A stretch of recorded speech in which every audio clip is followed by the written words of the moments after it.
Hey students, welcome to another video. Today we will study about quadratic equation. आपका अभी तक chapter की theory third तक खत्म हो गई है लीनियर इक्वेशन की दो वेरिएबल पे। तो अगर आपने अभी तक नहीं उसको देखा है तो जाके जरूर देखिए और नेक्स्ट 2-3 दिन में उसके क्वेश्चन से रिलेटेड वीडियोस भी आएंगे सारे चैप्टर्स की होपफुली।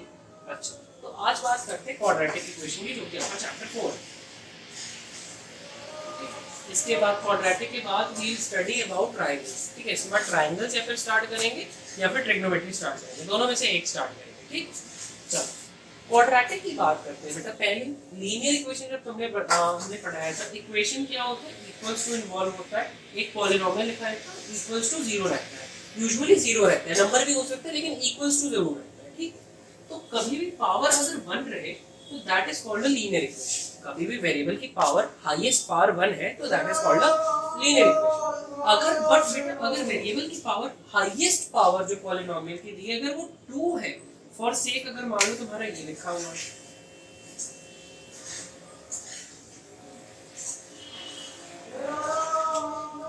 ये मान लो ऐसे कुछ लिखा हुआ है तो हाईएस्ट पावर वेरिएबल की क्या है, 2 है, तो that is a quadratic equation. अब कोई बच्चे यहाँ पे कंफ्यूज होकर बोलेंगे सर आपने y भी लिख दिया। बेटा वेरिएबल कोई भी हो सकते हैं बट वेरिएबल की हाईएस्ट पावर 1 हो।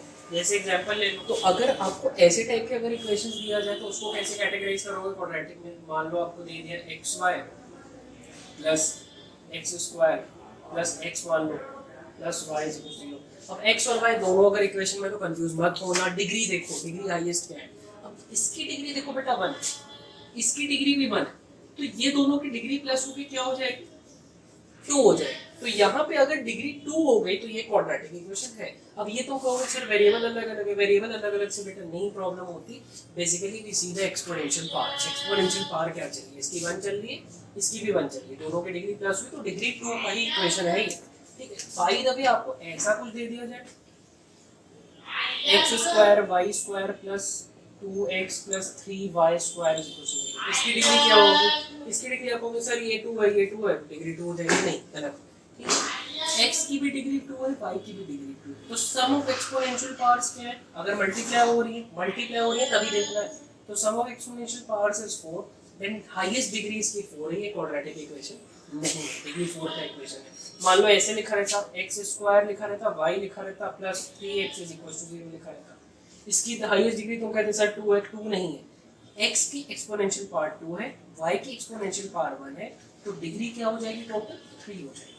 ठीक है, ऐसा टाइप का मे बी एमसीक्यू में घुमा फिरा के क्वेश्चन पूछ ले। अगर इसमें नहीं पूछेगा तो डेफिनेटली तुम्हारे कॉम्पिटिटिव लेवल पे ऐसे क्वेश्चंस आते हैं। ठीक, तो ये क्यूबिक इक्वेशन है, क्वाड्रेटिक नहीं है।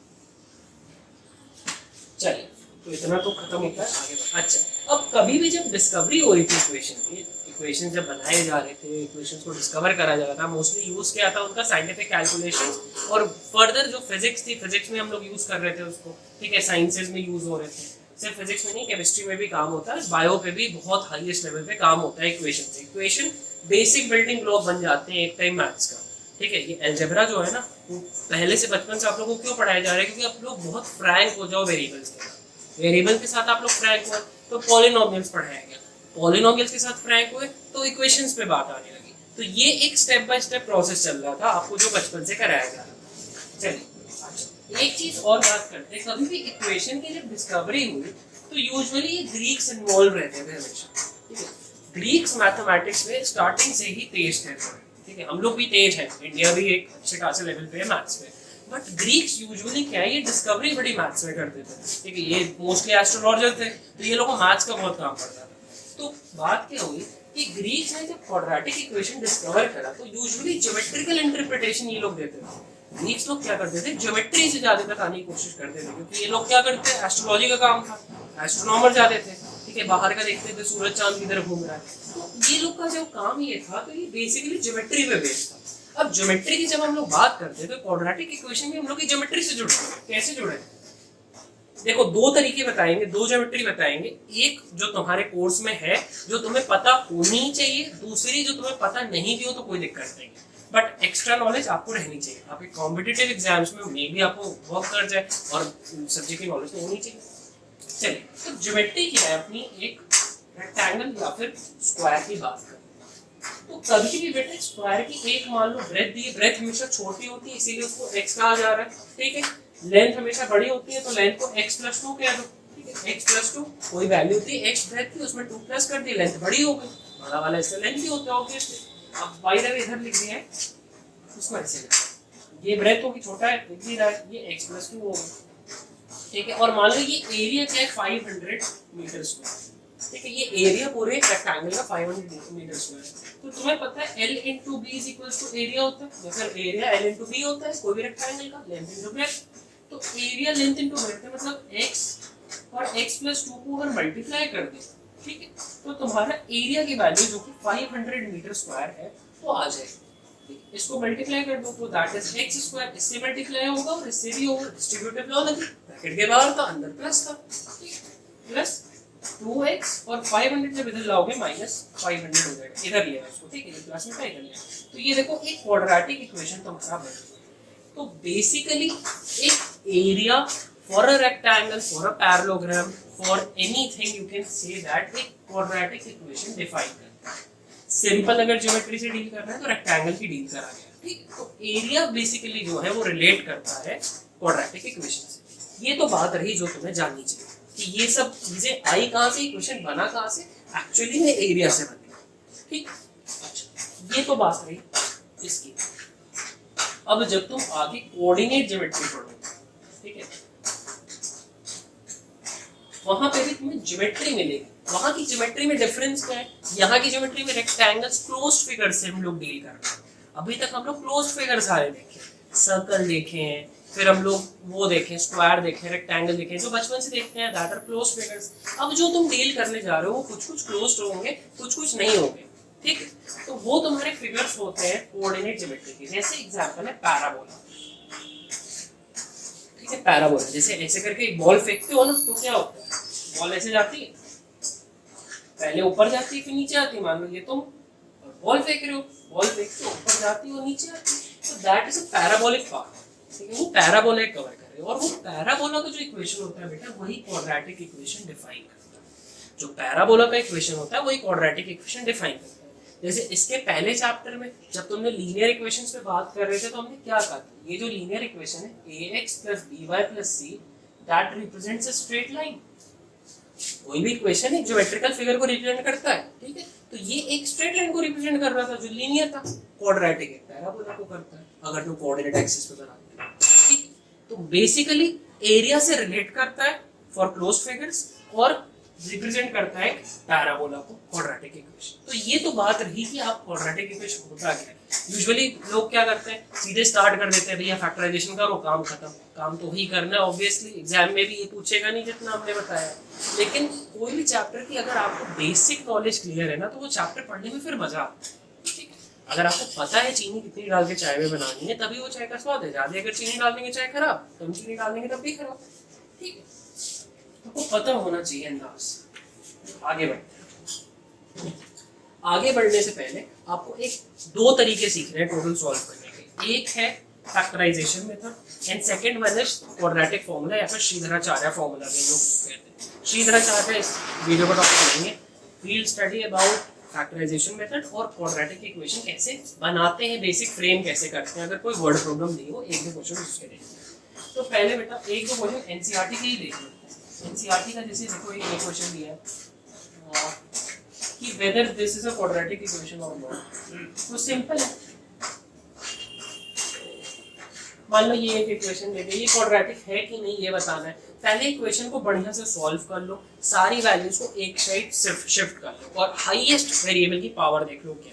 अगर हाईएस्ट पावर 2 है then that is a quadratic equation. हमें तो बेसिकली आपका कोई भी अगर इक्वेशन दिया है उसकी हाईएस्ट पावर अगर 1 हो जाती है, हाईएस्ट पावर 2 हो जाती है तो that is a quadratic equation. 1 आए चाहे ना आए, 1 या 0 आए चाहे ना, 0 मतलब टू दी पावर 0, खाली नंबर लिखा हुआ है 2, उससे मतलब नहीं है अपने को। अपने को क्या मतलब है कि अपने को हाईएस्ट पावर चाहिए 2, ठीक है। 3 अगर हाईएस्ट पावर हो तब भी नहीं होगा, वो क्यूबिक पॉलिनोमियल हो जाता है, क्यूबिक इक्वेशन हो जाता है। इसका देख लो, जैसे x² हो जाएगा, ये 2x हो जाएगा, ये मल्टीप्लाई करोगे देखो बेटा डिस्ट्रीब्यूटिव फिर लॉ लगेगी, तो इससे मल्टीप्लाई हुआ -6, इससे मल्टीप्लाई हुआ माइनस प्लस हो गया 2x। अब सॉरी यहाँ पे x सारे को इधर शिफ्ट कर लो, x² - 2x + 6 हो जाएगा, इधर आएगा -2x हो जाएगा। अब देखो लिखने का तरीका देखो क्या है, हाईएस्ट पावर वाला पहले लिखो, उससे कम पावर में खाली एक्स वाला है, ठीक, खाली एक्स वाला क्या है, -2x दोनों प्लस होके -4x। फिर उससे कम देखो 2 पावर वाला, फिर 1 पावर वाला, फिर एक भी नहीं पावर वाला, 0 पावर वाला, मतलब 1 जो कांस्टेंट नंबर चल रहा है, ठीक है। 6 + 6, ठीक, हाईएस्ट पावर क्या है 2, that is a quadratic equation. हमें कुछ देखना नहीं है, हमें 1 देखनी नहीं है, 2 देखनी नहीं है, हमें सिर्फ देखना हाईएस्ट पावर है कि हाईएस्ट पावर है तो काम खत्म। अच्छा, एक लास्ट वाला क्वेश्चन देख लो। अच्छा, कभी कभार ऐसे टाइप का भी क्वेश्चन आ जाता है, x + 2 to the power 3 = 3। तो देखो बेटा, जब आइडेंटिटी लगा के एक्सपैंड करोगे, ठीक है, यहाँ पे x³ का एक टर्म आने लगेगा, बिना देखो सॉल्व करे काम कर दिया, आइडेंटिटी याद होगी तो क्यूब वाली आइडेंटिटी जैसे यहाँ पे लिखोगे तो यहाँ पे एक क्यूब वाला टर्म आने लगेगा, x का क्यूब आ जाता है। जैसे तुम आइडेंटिटी लगाते हो ना, x + 2 to the power 2 लिखा है, लिखते हो ना x² + 2 का स्क्वायर 4 + 2 × 2 × x, आइडेंटिटी लगाते हो ना a² + b² + 2ab, वैसे ये वाली आइडेंटिटी भी होती है a + b के होल क्यूब वाली, ठीक। तो बेसिकली क्या, यहाँ पे एक x³ का टर्म आने लगेगा और यहाँ पे x³ का इसी टर्म आएगा, तुम्हारा क्यूबिक हो जाएगा, खत्म खेल। लेकिन एक क्वेश्चन यहाँ पे थोड़ा सा अलग टाइप का दिया है, जो कि लास्ट क्वेश्चन। यहाँ पे क्यूब है लेकिन ये तब भी क्वाड्रेटिक हो जाएगा, देखो कैसे। देखो, ये x³ का टर्म है, क्लियर है ये बातें क्लियर है। और यहाँ पे -4x² का टर्म, इसको x³ को एक्सपैंड करो तो x³ आएगा, फिर -2 है, -2 में क्या आ जाएगा, -2 का a की आइडेंटिटी से काम करें, -2 का होल क्यूब आएगा plus 3 a × b x × -2x plus a plus b, ये आइडेंटिटी है, एक बार देख लेना a - b की आइडेंटिटी रहती है और a + b की रहती है, दोनों देख लेना, उससे एक्सपैंड करें। अब डायरेक्ट क्वेश्चन देखो सॉल्व कर रहे हैं बेटा, x³ है, x³ जैसे ही इधर आएगा, ये प्लस में है, इधर आएगा तो माइनस में हो जाएगा, तो ये और ये वैसे ही कट गए, x³ वाला टर्म खत्म हो गया। अब देखना है कि x² रह रहा है कि नहीं रह रहा है, क्वेश्चन ये भी हो सकता है x² भी कट के खत्म हो जाए, तो तुम लोगों को क्वाड्रेटिक होगा ही नहीं, देख लेते हैं उसको भी। यहाँ पे देखो क्या हो रहा है, ये x² वाला टर्म है, ठीक है, यहाँ पे एक x² वाला टर्म यहाँ से तो बदल गया, देखो इसको इससे मल्टीप्लाई करोगे तो क्या हो जाएगा, -6x - 2, तो यहाँ पे -6x² आ जाएगा। ये -6x² जब तुम इधर लेके आओगे तो -4x² + 6x², जो कि 2x² हो जाएगा। मतलब अपने को सारा चेक करने की जरूरत ही नहीं है, जल्दी काम करना है, सारा चेक मत करो, ठीक है। सिर्फ x² वाले टर्म पे फोकस था अपना कि वो रह रहा है कि नहीं, पहले बड़े वाले को देखे कि खत्म हो रहा है कि नहीं, खत्म हो गया बड़ा वाला। दूसरे x² वाले टर्म को देखे, x² को इधर ले आया जैसे ही, तो हमें पता चला कि x² टर्म की जरूरत नहीं पड़ेगी आपको, बस आप देख लो कि आपका x² वाला रह रहा है कि नहीं टर्म, और उससे बड़ी कोई पावर वाला टर्म है तो वो कैंसिल हो रहा है कि नहीं। अगर वो कैंसिल हो जा रहा है तो बढ़िया है, और x² वाला टर्म टिक रहा है और बढ़िया है, क्वाड्रेटिक है, हाथ के हाथ काम खत्म, आगे बढ़ो। बाकी सब x के लिए सॉल्व करने की देखने की जरूरत ही नहीं पड़ेगी आपको, ठीक है। चलो, तो ये अपना क्लियर हो गया कि कोई इक्वेशन को क्वाड्रेटिक बताए तो वो क्वाड्रेटिक होगा कि नहीं होगा, ये वाला पॉइंट क्लियर। अब एक दो वर्ड प्रॉब्लम वाले क्वेश्चंस देख लेते हैं, वर्ड प्रॉब्लम से कैसे फ्रेम आउट करें क्वाड्रेटिक इक्वेशन देखते हैं। चलो, एक क्वेश्चन तुम्हारे एनसीईआरटी का ही है, लास्ट वाले दो क्वेश्चंस देख रहे हैं, फर्स्ट एक्सरसाइज का, सेकंड क्वेश्चन का, last third and fourth question, ठीक। थर्ड क्वेश्चन क्या है, Rohan's mother is 26 years older than him. Rohan की जो मम्मी है वो 26 ईयर ओल्डर है उनसे। The product of their ages is 3 years from now will be 360. What we would like to find Rohan's present age. Rohan की present as निकालनी। अब देखो, लेट बेवकूफ से बेवकूफ अगर बच्चा है, ठीक है, सब लोग समझदार हो वैसे, ठीक है, लेकिन अगर आपको लगता है कि आपको नहीं समझ में आता वेरिएबल किसको लेना है, लास्ट पार्ट देखो। लीनियर इक्वेशन, 2 वेरिएबल के क्वेश्चंस में 2 वेरिएबल के बारे में बात करेगा, 2 चीजें पूछने की कोशिश करेगा। यहाँ पे एक ही चीज के ऊपर फोकस करा है कि रोहन की एज बता, हो सकता है रोहन की मदर की भी कह देता एज बताने के लिए, तो वहाँ पे तुम 2 वेरिएबल का कॉन्सेप्ट यूज करोगे तो लेकिन क्वेश्चन सॉल्व नहीं होगा। लेकिन बात समझने की कोशिश करो कैसे हो सकता है। प्रोडक्ट की बात कर रहा है, मल्टीप्लीकेशन है, मल्टीप्लीकेशन अगर तुम्हारा आ रहा है तो कहीं ना कहीं क्वाड्रेटिक इक्वेशन बनेगा, 2 वेरिएबल मल्टीप्लाई होने लगेंगे तो क्वाड्रेटिक इक्वेशन बनेगा ही बनेगा, ठीक है। तो चलो, एक चीज इसकी बात तो क्लियर होगी। अब यहाँ पे क्या है, लेट रोहन की एज पूछ रहा है, तो रोहन्स एज bx, ठीक है, रोहन की एज को x कह दो। तो x अगर रोहन की एज है, मदर क्या है 26 ईयर ओल्डर है, तो 26 ईयर मतलब रोहन की एज में प्लस कर दो, ओल्डर है मतलब 26 साल बड़ी, इजी। और 3 साल बाद, 3 साल बाद, ये प्रेजेंट एज है बेटा, ये प्रेजेंट एज है दोनों की। 3 years लेटर, 3 साल बाद क्या होगा, 3 साल बाद मदर की एज क्या हो जाएगी, x प्लस 26, ऐसे लिखो, Rohan is equal to x plus 3, mother is equal to x plus 26 plus 3, तो x प्लस 26 x प्लस 29, और ये दोनों का प्रोडक्ट कह रहा है, दोनों की प्रोडक्ट जो 3 साल बाद एज का क्या है 360। इक्वेशन बनाना है, कुछ मत करो, उसको सॉल्व करो। ये ब्रैकेट्स है, यहाँ पे मल्टीप्लिकेशन होगा, बचपन में पढ़ा होगा, x पहले लिखो और ये पूरे से मल्टीप्लाई करो, प्लस 3 है, प्लस 3 लिखो, फिर ये पूरे से मल्टीप्लाई कर लो, इसको सॉल्व कर लो, ऊपर वाला मिटा दिया जाए, x और x मल्टीप्लाई होगा, x स्क्वायर आ गया, x और 27 मल्टीप्लाई होगा, 27x आ गया, 3 और ये मल्टीप्लाई होगा, प्लस 3x आ गया, 3 और 27 भी मल्टीप्लाई होगा, डिस्ट्रीब्यूटिव लग रही है, 3 इंटू 27 क्या होता है, चलो 3 इंटू 27 ये कुछ होता है, ठीक है। x स्क्वायर का एक ही टर्म है, पॉलिनोमियल सॉल्व कर रहे हैं, जैसे पॉलिनोमियल कर देते हैं, x स्क्वायर का कोई और स्पीशीज नहीं है तो x स्क्वायर रहेगा, सिर्फ x वाले के दो हैं, ठीक है, 3 और ये, तो प्लस 30x लिख दिए, इसको सॉल्व कर लो, 27 इंटू 2 क्या हो जाएगा, 75 होता है 25, 6 प्लस कर दो तो 81 हो जाएगा, प्लस 81 माइनस 360 हो जाएगा, क्योंकि प्लस में 360 बेटा इधर ले आओ, ठीक है। जनरल फॉर्म बना रहे हैं, जनरल फॉर्म क्या होती है क्वाड्रेटिक की, ax square plus bx plus c is equal to 0, पहले भी पॉलिनोमियल चैप्टर बताए थे, ये जनरल फॉर्म होती है क्वाड्रेटिक की, ये दिमाग में रख लो। लीनियर की general form ax plus by plus c होती है, टू वेरिएबल की जनरल ये होती है, इसकी जनरल फॉर्म ये होती है, तो ये लिख के रखिएगा, मिटा लीजिए, इसको सॉल्व कर लो, 81 माइनस हो जाएगा, 16 माइनस हुआ और 20 माइनस हुआ 280, 280 में से एक और माइनस हो गया 279, चलिए ये आपका इक्वेशन बन गया, ये आपको इक्वेशन बना, सिंपल सी बात कहा, जैसे जैसे क्वेश्चन कह रहा है वैसे वैसे काम करते जाओ, आंसर तुम्हारा फटाक से निकल के आ जाएगा, कोई दिक्कत कहीं होने की जरूरत नहीं। एक और देख लिया जाए इक्वेशन बनाने के लिए।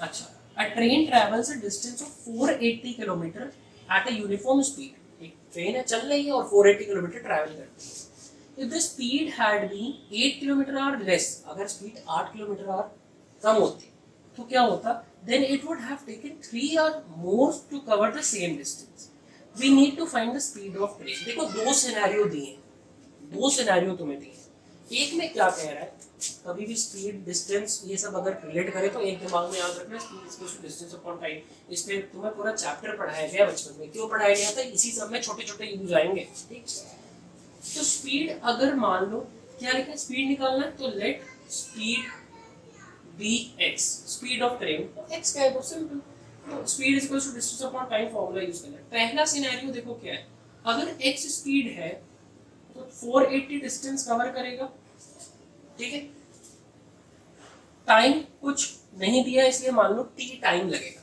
कुछ टाइम नहीं है, टी टाइम लगेगा। सेकंड केस में कहा क्या कह रहा है, अगर x -8 हो जाती है, अगर 8 किलोमीटर कम हो जाती, डिस्टेंस उतना ही ट्रैवल करना है 480, बट टाइम कितना हो जाएगा t प्लस 3। दो वेरिएबल दिमाग लगाना है, थोड़ा सा दो वेरिएबल में दिमाग लगाना है, क्योंकि टाइम नहीं दिया था इसलिए हम इसको t मान लिए।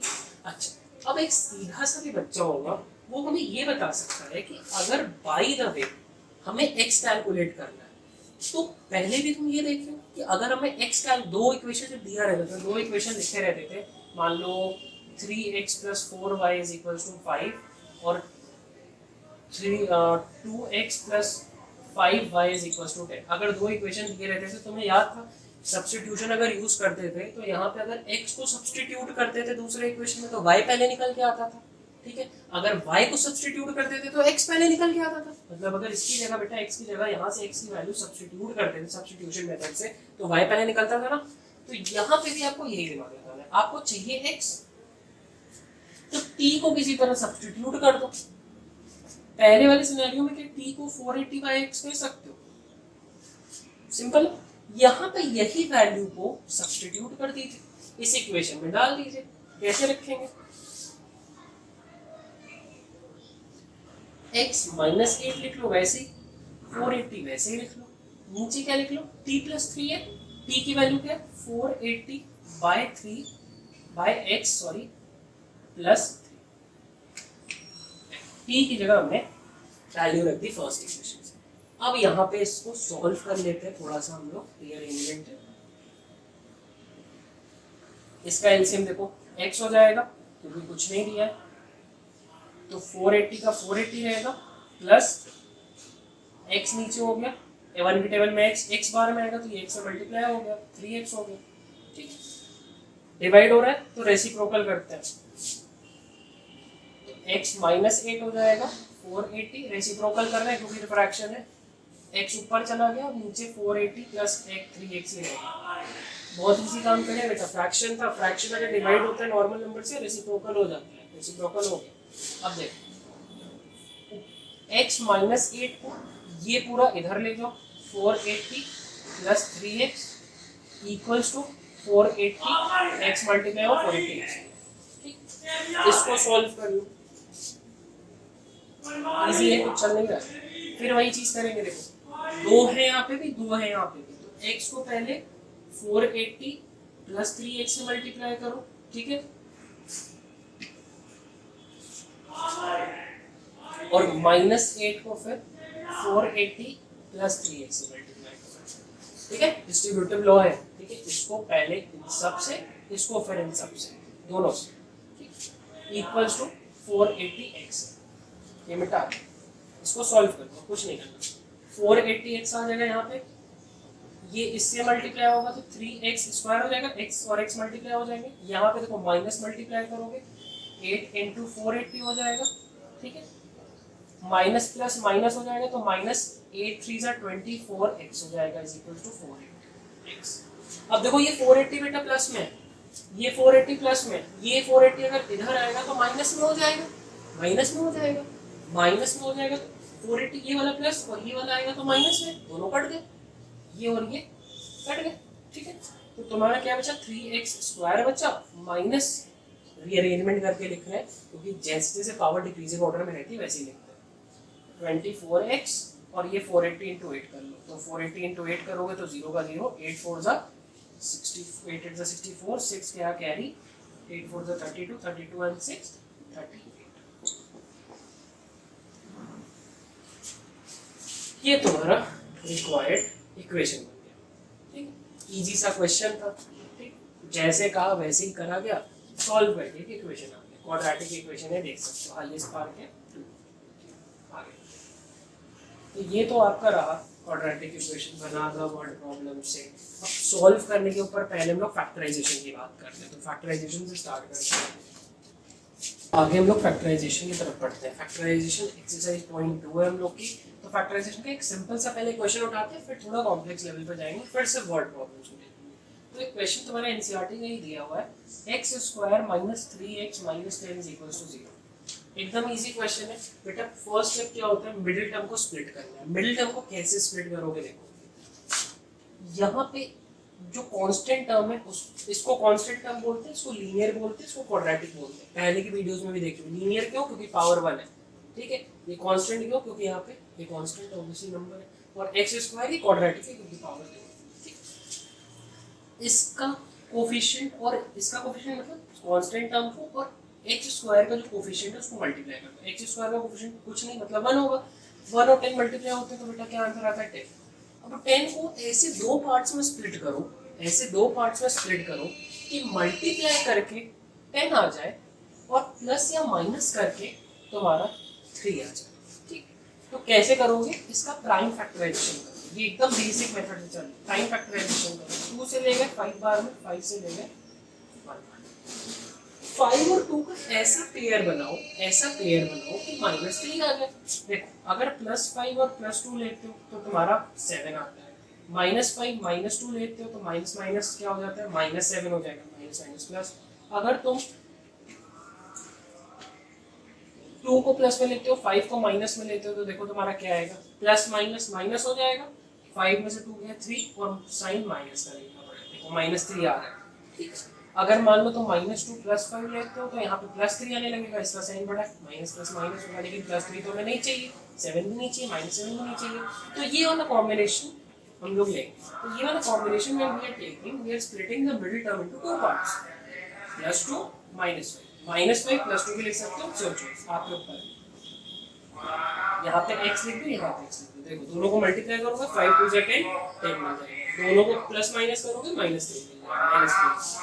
अब यहाँ ये दोनों में और ये दोनों में कॉमन में, ये दोनों में देखो क्या कॉमन ले सकते हो, x कॉमन ले सकते हो, ये सिर्फ हाईएस्ट x ले सकते हो, x अगर कॉमन ली तो x स्क्वायर था तो x बच गया, इसमें x चला गया तो सिर्फ 2 बच गया। यहाँ पर देखो माइनस भी बेटा कॉमन लिया जा सकता है, तो माइनस कॉमन ले लो, 5 और 10 5 कॉमन लिया जा सकता है, ठीक है, क्योंकि 5 अगर कॉमन लेते हो तो 10 के टेबल में भी आता है, तो 5 अगर आप कॉमन ले लेते हो तो यहाँ पे सिर्फ x बचता है, प्लस का साइन आ जाएगा क्योंकि माइनस का साइन तुमने कॉमन ले लिया है, ठीक, और 2 हो जाएगा, ठीक, देखो माइनस जैसे अंदर जाएगा -5 आ जाएगा, अंदर जाएगा -10 आ जाएगा, जैसे मल्टीप्लाई करोगे, ठीक है, रिवर्स प्रोसेस। अब देखो ये पार्ट और ये पार्ट फिर कॉमन आ गया, तो इनको फिर कॉमन ले लो, x + 2 इसका गया तो सिर्फ x बच गया, x + 2 इसका गया तो -5 बच गया। अब आइदर ये 0 होगा, आइदर ये 0 होगा, ठीक है, दोनों में से एक बात होगी।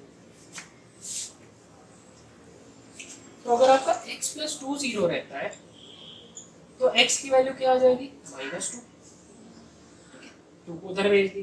x - 5 अगर 0 रहता है, 5 उधर चला जाएगा, x की वैल्यू 5 आ जाएगी। तो ये आपके दो रूट्स आ गए क्वाड्रेटिक इक्वेशन के, या फिर जीरोस आ गए क्वाड्रेटिक इक्वेशन के।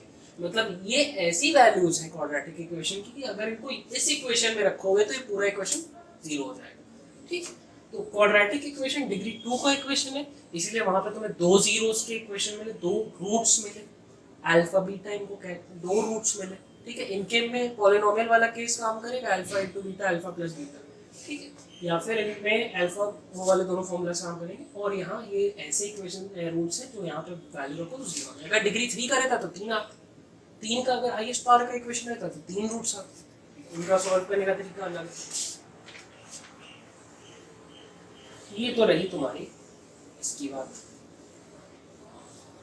एक और क्वेश्चन देख लेते हैं। एक क्वेश्चन ना ऐसा वाला देख लो, 3 क्वेश्चन कराते हैं इसके, एक ये वाला देख लो, अंडर रूट वाला क्वेश्चन, √2x² + 7x + 5√2 = 0, ये, ठीक है। फिर देखो x² का कोफिशिएंट 2 है, इसका कोफिशिएंट 5√2 है, 5√2 × √2 करो, √2 मल्टीप्लाई हो गया 2 हो गया, 5 और ये 10 हो गया।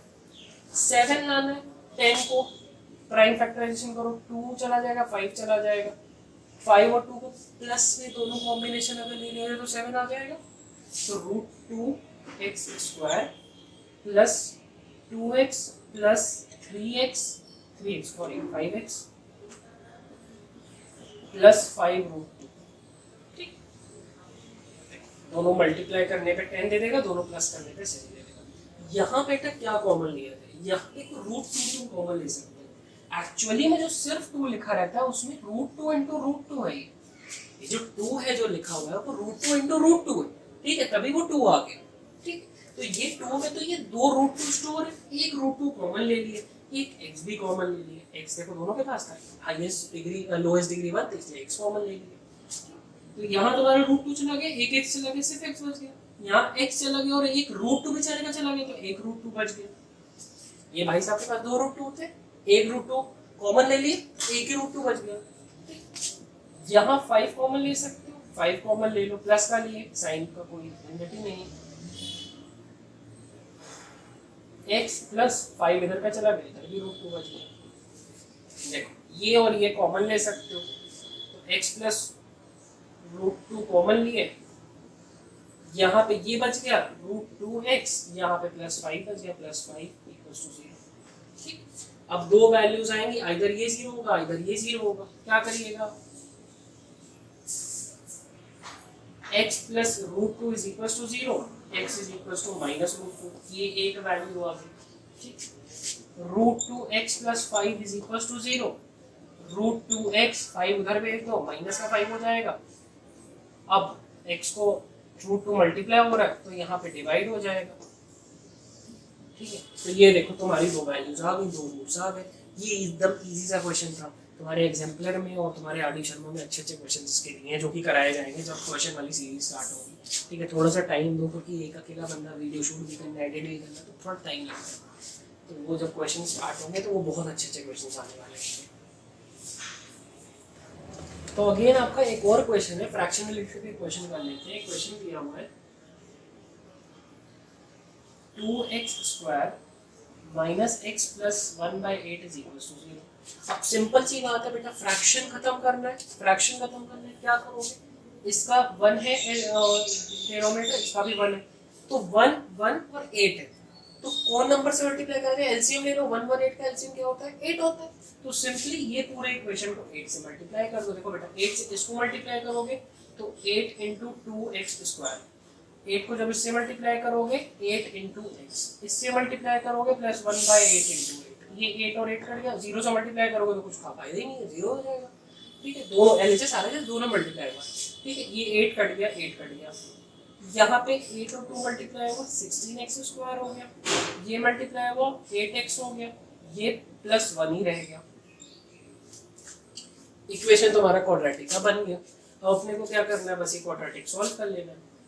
ठीक है, स्टार्टिंग में बहुत लोगों को लगता है सर आप बहुत लंबा खींच के पढ़ा रहे हो, लंबा खींच रहे हो चीज़ों को, फ्रैक्शन में कन्वर्ट कर रहे हो, फ्रैक्शन को पहले नॉर्मल फॉर्म में कन्वर्ट कर रहे हो फिर कर रहे हो। भाई साहब अब देखो तुम्हारा ये चीज़ कितना आसान होने लगा, तुम्हारे इक्वेशंस कितने आसान होने लगे, कोई झंझट नहीं हो रही है।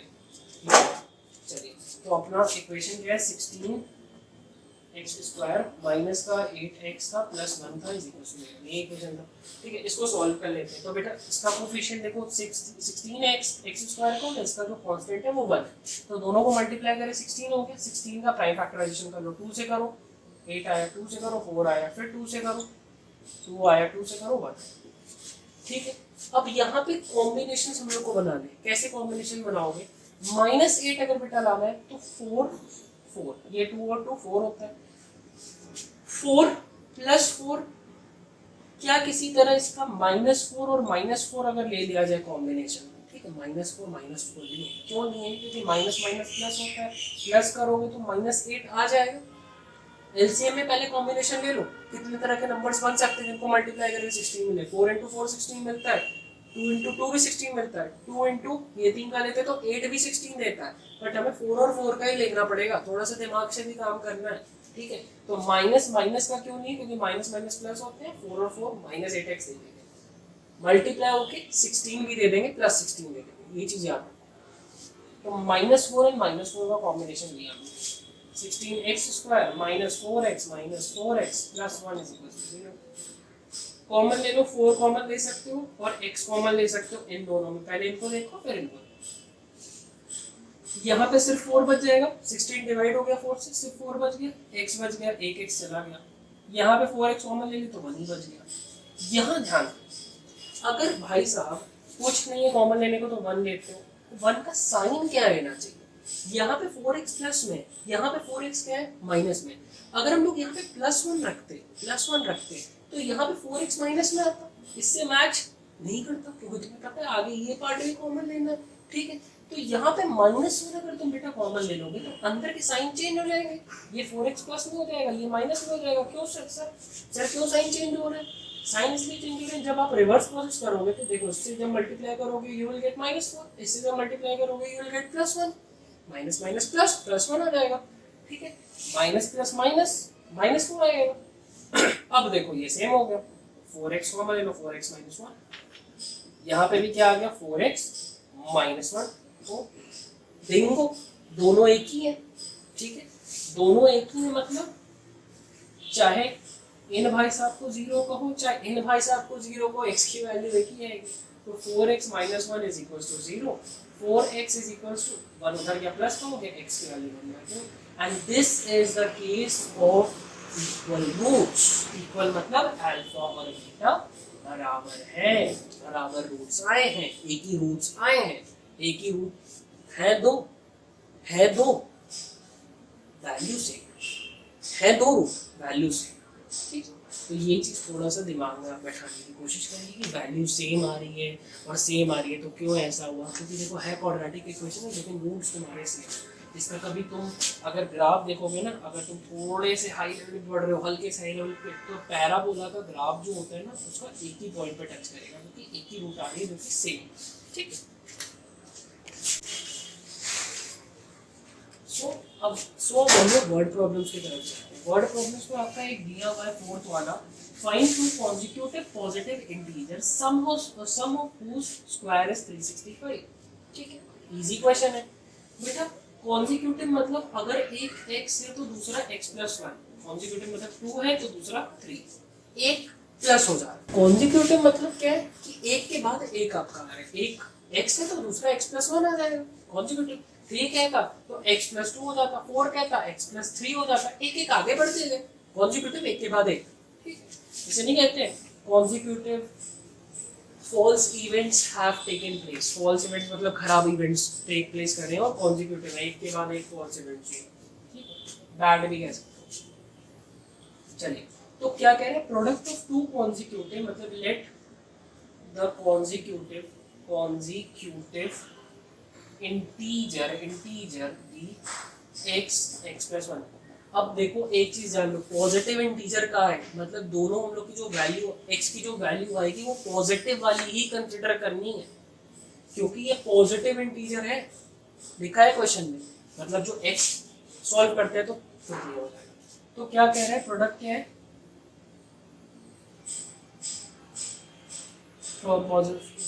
सम ऑफ whose products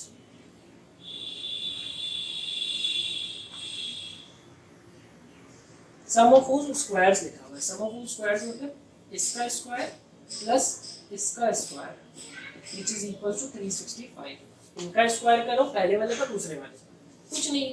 देखो बेटा आइडेंटिटी लगाएंगे a plus b whole square वाली, तो a स्क्वायर मतलब x स्क्वायर, b स्क्वायर मतलब 1 का स्क्वायर, 2 a मतलब x, b मतलब 1, x स्क्वायर 2x स्क्वायर हो गया, 1 एज इट इज रह गया, 2 इंटू 1 2 ही हो गया, x से मल्टीप्लाई हुआ 2x हो गया, 365।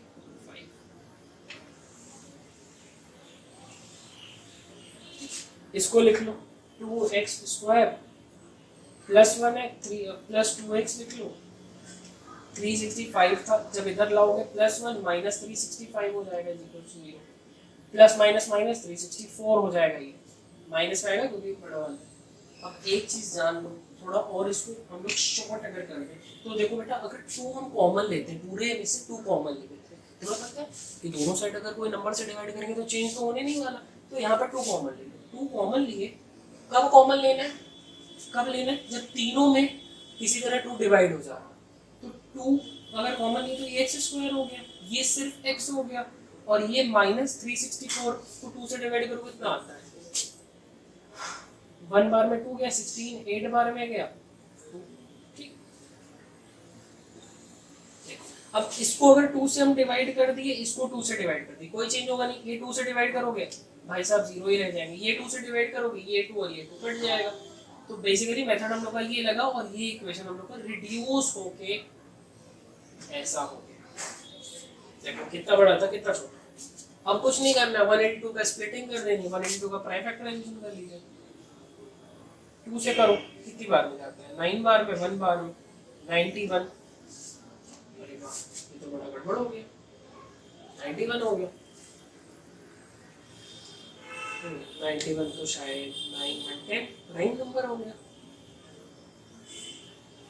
91 हो गया, 91 नहीं, ये थोड़ा सा गड़बड़ क्या है, 182 को अगर करते हो तो 2 से जाएगा 9 1, 7 से करते हो, 7 1 7, 2 गया कैरी 21, 7 3 20, 13 और 13 तो प्राइम नंबर है, 7 2 और 13 आया। कोई कॉम्बिनेशन इनका ऐसा लेना है कि 1 आ जाए। देखो 1 है, इसका 1 है, कुछ नहीं तो मतलब 1 है। 7 2 14 होता है, 14 और 13 का कॉम्बिनेशन अगर ले तो 14 और 13 को बेटा जब मल्टीप्लाई करोगे तो 182 आ जाएगा। तीनों नंबर से ना मल्टीप्लाई होगा, एक्चुअली 14 क्या ये दो नंबर का ही मेल है, तो ये तीनों नंबर्स के लिए मल्टीप्लाई करोगे यू विल गेट 182 सिंपल। तो 14 और 13 का क्या कॉम्बिनेशन लिया जाए, प्लस 14 ले लिया जाए और माइनस 13 ले लिया जाए, तो ये तो मिल जाएगा प्लस 1, प्लस माइनस माइनस और 1 का 1 पॉजिटिव 1, तो 14 बड़ा है, तो x square plus 14x minus 13x minus 182 x common ले लो, x प्लस 14 हो गया, माइनस कॉमन ले लो, माइनस 13 कॉमन ले लो, यहाँ पे x हो जाएगा, जब इसको डिवाइड करोगे you will also get 14। Actually में 14 क्यों मिला, 14 ही 13 और 14 को मल्टीप्लाई करके 182 था, 13 अगर निकाल लिया 182 में तो 14 ही बच गया ना उसमें से, मतलब 13 और 14 को मल्टीप्लाई करके 182 आ रहा था। तो जब 13 इसका हिस्सा निकालिए तो 14 ही ना बेचारे के पास बचेगा, बच गया, मल्टीप्लाई करोगे तो देखो 182 आ जाएगा फटाक से, x प्लस 14 कॉमन ले लो, x माइनस 13 हो जाएगा, यहाँ पे सिर्फ ये बच गया, सिर्फ ये बच गया, इसका पार्ट बाहर चला गया। अब x की देखो दो वैल्यू यहाँ पे आने लगी, थोड़ा स्पीड अप करें, बीच में सॉल्व करें, ध्यान से करना।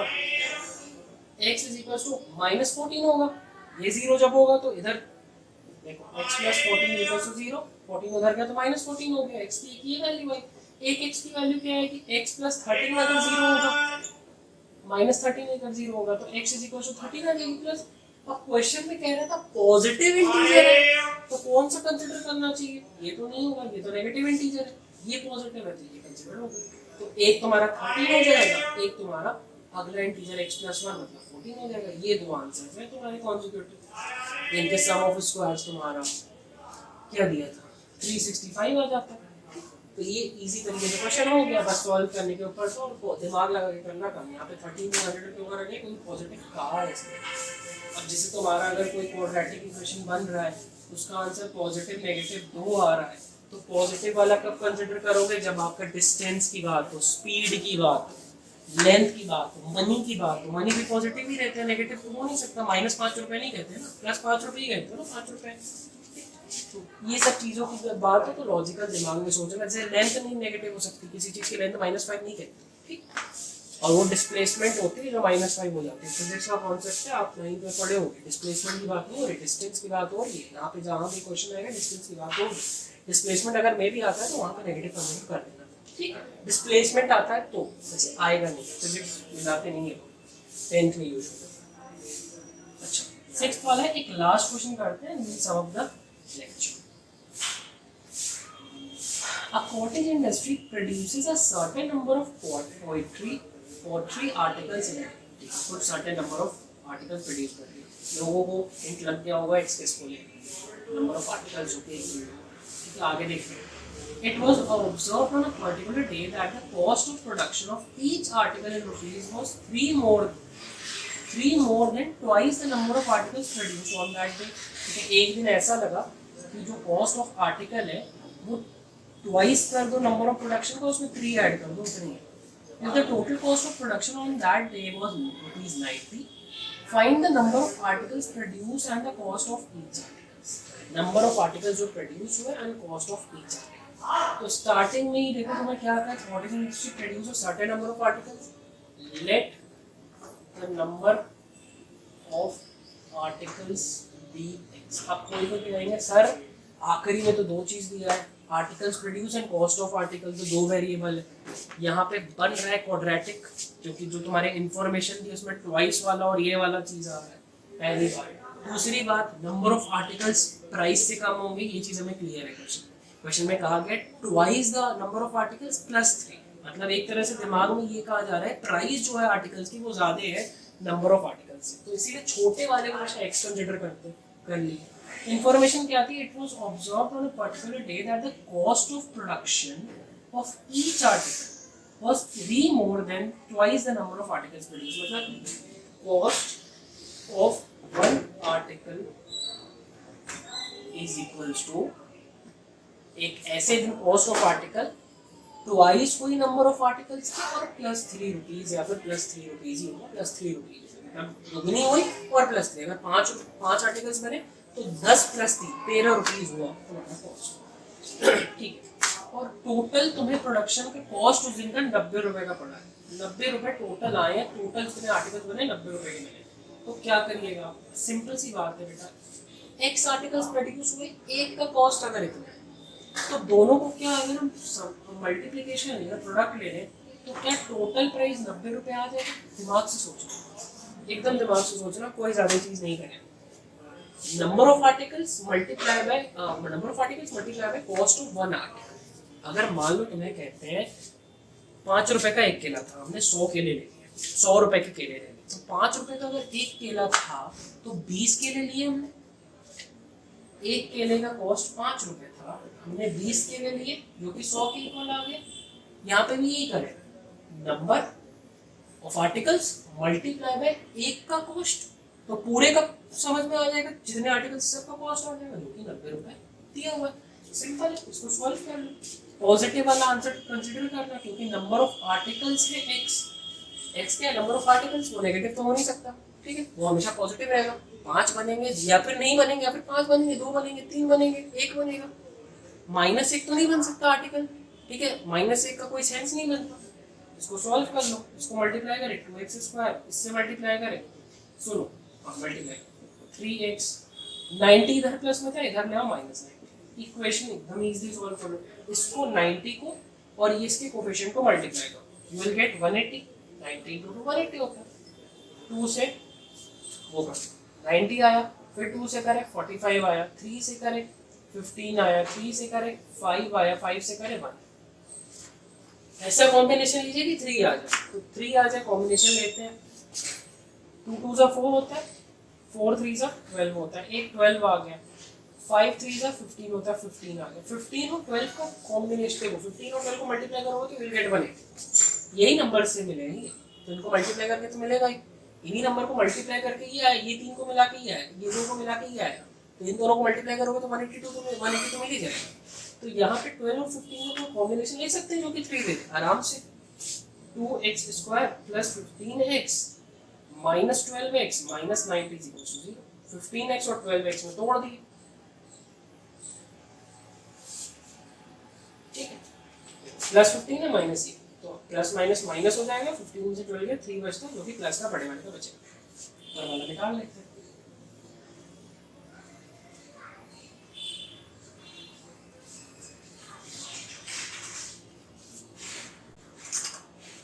तो यहाँ पे इसको सॉल्व कर लेते हैं। देखो इसमें क्या कॉमन ले सकते हो, सिर्फ एक ले सकते हो, कोफिशिएंट का तो कोई टर्म आ ही नहीं सकता, नंबर से कुछ कॉमन ले नहीं सकते, तो 2x + 15। यहाँ पे 12 कॉमन लिया जा सकता है, देखो माइनस माइनस दोनों है तो माइनस भी कॉमन ले लो। x बच गया यहाँ पे तुम्हारा कितनी बार में आता है, 1 मिनट, 12 है, ये 90 है, नहीं 12 के टेबल में 90 नहीं आता ना, सॉरी, यहाँ पे तुम्हारा 6 कॉमन होगा, तो यहाँ पे तुम्हारा 2x बच जाएगा। 15 बार में आता है, 6 से डिवाइड करता है, 12 से डिवाइड नहीं होता है, 90 6 से हो जाता है, ठीक है, 6 से देख लो 90 हो जाता है, 6 × 6 6 आया, 3 बचा 30, 5 बार में 30, ठीक है, 15 बच गया, प्लस करें, सॉरी दोनों साइड माइनस में थे, माइनस जब कॉमन होगा तो अंदर तो प्लस ही बचेगा, रिवर्स करोगे तो देखो दोनों को माइनस मिल जाएगा, और ये हो जाएगा। यहाँ पे ये और ये कॉमन ले लो, 2x + 15 कॉमन ले लो, x - 6 हो गया 0। एकदम इजी तरीका है, या फिर ये 0 या फिर ये 0, x की वैल्यू या फिर 6 होगी, या फिर 2x + 15 = 0, 2x = -15, x = -15/2। अब दो चीज दिमाग में याद रखो, माइनस वाला तो वैसे ही कंसिडरेशन में अपने नहीं है, अगर फ्रैक्शन भी आता, प्लस का अगर फ्रैक्शन भी आता, 15/2 आता, वो भी कंसिडरेशन में नहीं है। आधा आर्टिकल थोड़ी ना बनाओगे, बाल्टी बना रहे हो मान लो, तो बाल्टी आधी बाल्टी थोड़ी ना, ये नॉट सोल्ड हाफ बाल्टी, हाफ बकेट नहीं बिकती, पूरी बकेट ही बिकती है, थप्पड़ मार के बना देगा कुछ नहीं, ठीक है। तो यहाँ पे x = 6 कंसीडर करोगे एंड 6 आर्टिकल्स आर। इसी के साथ ये वाला पार्ट लेक्चर का खत्म होता है। नेक्स्ट पार्ट में क्वाड्रेटिक फॉर्मूला पे डिस्कशन होगा, क्वेश्चंस होंगे और बाकी जो भी उसमें है वो देखा जाएगा, तो इसको अच्छे से देखिए। क्वाड्रेटिक बहुत इंपॉर्टेंट टॉपिक है, आगे भी बेटा बहुत कॉम्पिटिटिव लेवल में पूछा जाता है, ठीक है, आगे तो बहुत बड़ा है, ये अलजेब्रा का पूछो। चलिए फिर अगले वीडियो में बात करते हैं, बाय।